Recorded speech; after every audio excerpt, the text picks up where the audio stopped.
Eu gostaria de falar hoje sobre a existência de Deus. Vamos ler a palavra do Senhor no livro de Hebreus, no capítulo 11, versículo 6, onde está escrito: Ora, sem fé é impossível agradar a Deus, porque é necessário que aquele que se aproxima de Deus creia que Ele existe e que é galardoador dos que o buscam. Nós temos aqui uma referência à existência de Deus. Embora a Bíblia não apresente nenhum esforço de seus escritores no sentido de provarem a existência de Deus. Porque, para estes escritores, a existência de Deus era algo óbvio. Entretanto, nos nossos dias, muitas são as pessoas que não creem em Deus. Por uma razão ou outra, negam a existência de Deus. Mas nos tempos bíblicos já havia pessoas que não acreditavam em Deus.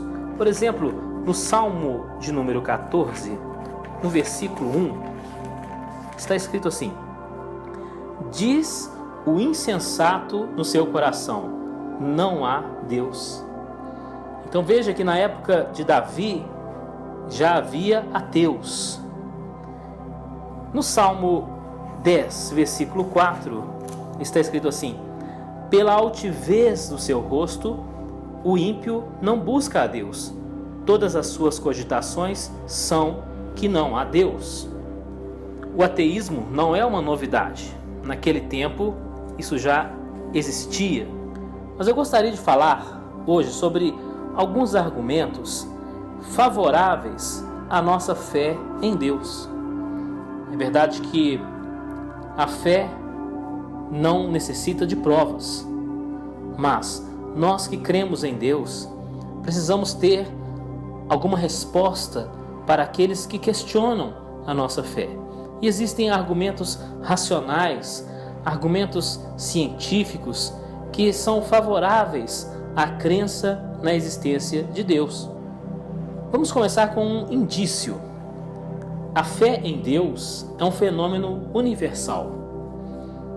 A humanidade acredita na existência de Deus. Por que será que a fé em Deus é algo tão comum?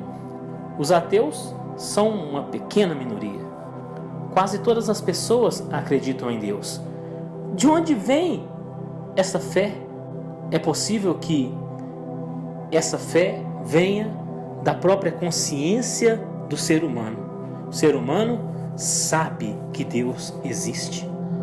Uma ou outra pessoa pode negar isso por conveniência ou pelo desejo de ver uma prova palpável. Mas vejamos outros argumentos. Se alguém perguntar para você: por que é que você crê em Deus? O que você vai responder? Não basta dizer: eu creio em Deus porque a Bíblia diz que Deus existe. Isso aí para o ateu não terá valor. Nós vejamos alguns argumentos científicos. Veja bem, o planeta Terra encontra-se a uma distância aproximada de 149 milhões de quilômetros em relação ao Sol. 149 milhões de quilômetros. Se a Terra estivesse um pouco mais perto do Sol, tudo aqui ia se queimar. Se a Terra estivesse um pouco mais distante do Sol, tudo aqui ia congelar. Qual é a nossa conclusão, então? Que a Terra está na posição exata e necessária para a existência da vida da forma como nós a conhecemos. Então a Terra está no lugar certo, nem mais perto, nem mais longe. Será que isso não indica a existência de uma inteligência superior? Não indica a existência de um propósito? A Terra parece ter sido colocada na posição exata para que a vida pudesse existir por aqui. Podemos falar a respeito do universo. O universo é regido por leis. Se você perguntar para qualquer cientista, o universo tem leis? Ele responderá: sim, o universo tem leis.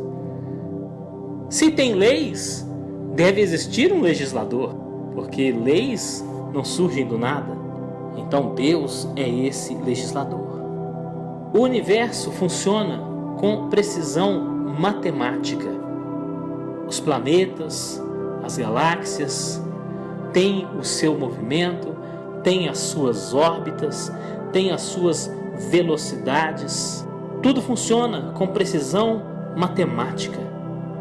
Será que isso não indica a existência de uma inteligência que determinou essa organização? O universo é organizado.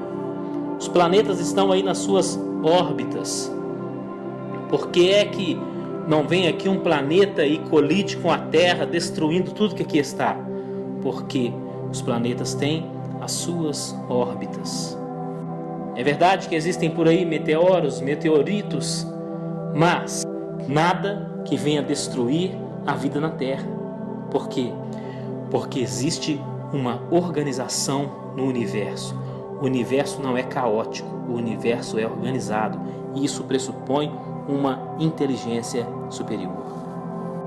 Então veja que a vida na Terra depende de uma fonte de luz que está a 149 milhões de quilômetros de distância. Que coisa grandiosa! Esse número não nos dá uma ideia da grandeza de Deus, porque Deus é infinitamente maior.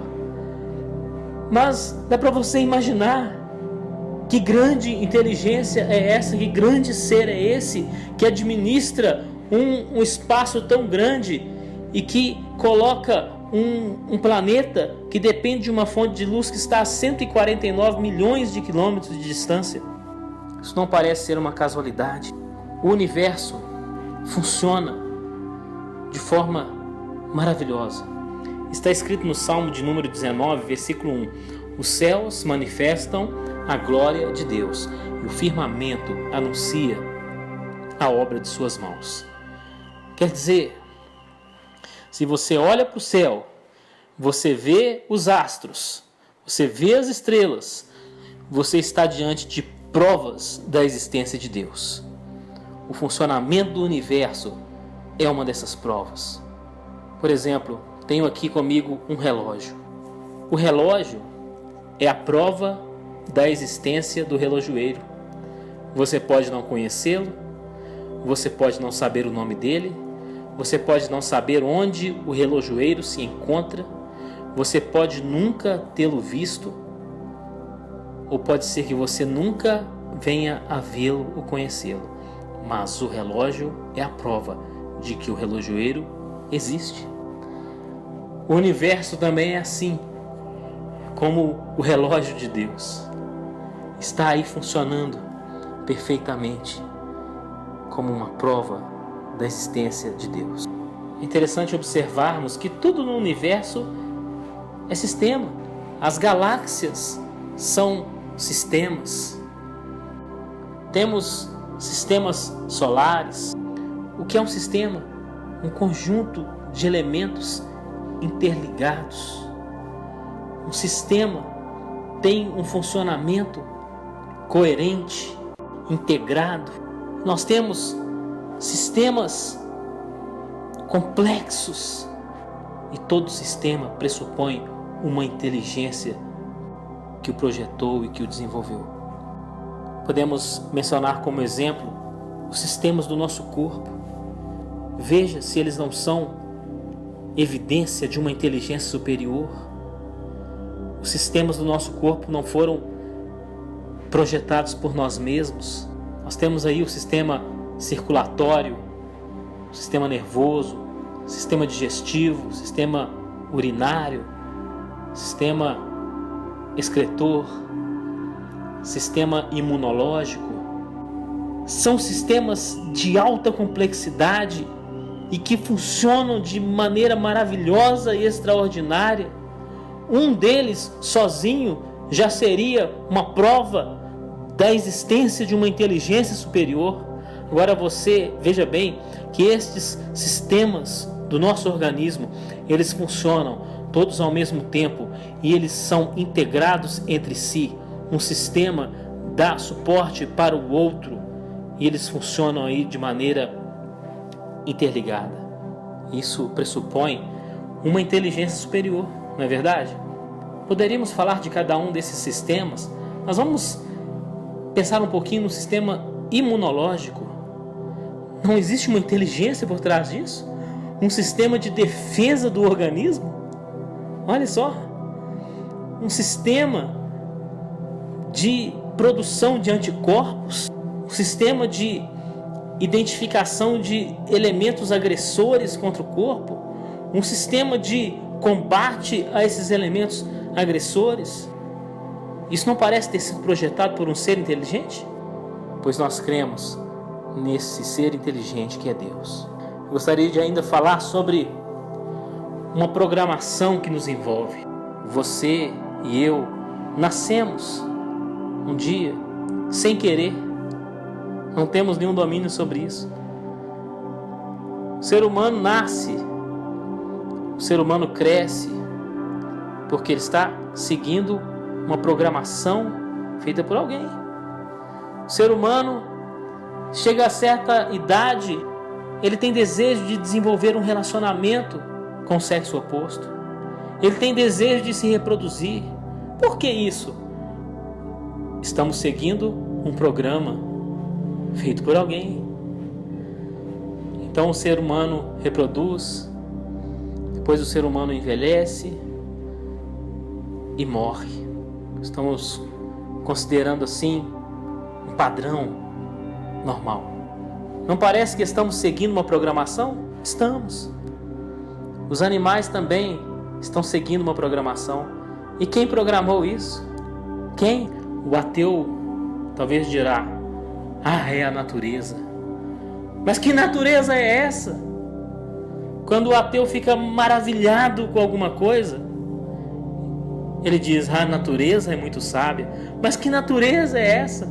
Ele está mudando o nome de Deus, está chamando Deus de natureza. Estamos diante da sabedoria de Deus, expressa no funcionamento do universo e também no funcionamento do nosso organismo, na programação da nossa vida.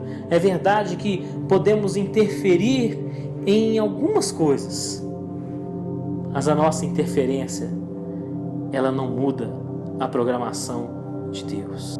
Eu gosto de comparar essa questão do livre-arbítrio humano e da soberania de Deus com uma viagem de navio. Suponhamos que você é um passageiro em um grande navio e ali você é livre para andar na direção em que você quiser.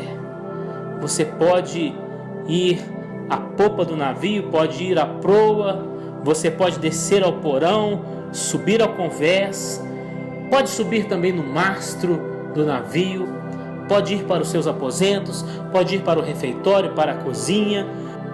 Você pode andar para onde você quiser, mas ao mesmo tempo você estará sendo levado na direção determinada pelo capitão do navio, porque existe um movimento que não depende de você. Assim, a nossa vida, toda a nossa liberdade não anula a soberania de Deus. Há quem negue a existência de Deus, dizendo o seguinte: se Deus existisse, não haveria tanta maldade no mundo. Não, mas isso não prova a inexistência de Deus. Se você vê um cabeludo andando pela rua, isso não prova que não exista a tesoura, que não exista o cabeleireiro ou o barbeiro, conforme alguns costumam chamar. Assim também, a existência do mal não prova a inexistência de Deus. Estes são alguns argumentos racionais de cunho científico e biológico favoráveis à nossa fé em Deus. Mas nossa fé não está apoiada nestes argumentos. A nossa fé, ela não depende destes argumentos, mas eles podem ser úteis para aqueles que querem questionar a nossa fé. Mas acima de tudo isso está a nossa experiência pessoal com Deus. Já contei aqui em outra oportunidade que quando eu era adolescente, ao receber uma oração, eu expeli um adenoide pelo nariz. Adenoide é uma carne que cresce nas vias respiratórias. Então esse pedaço de carne saiu pelo meu nariz ao receber uma oração. Portanto, eu fui beneficiado por um milagre.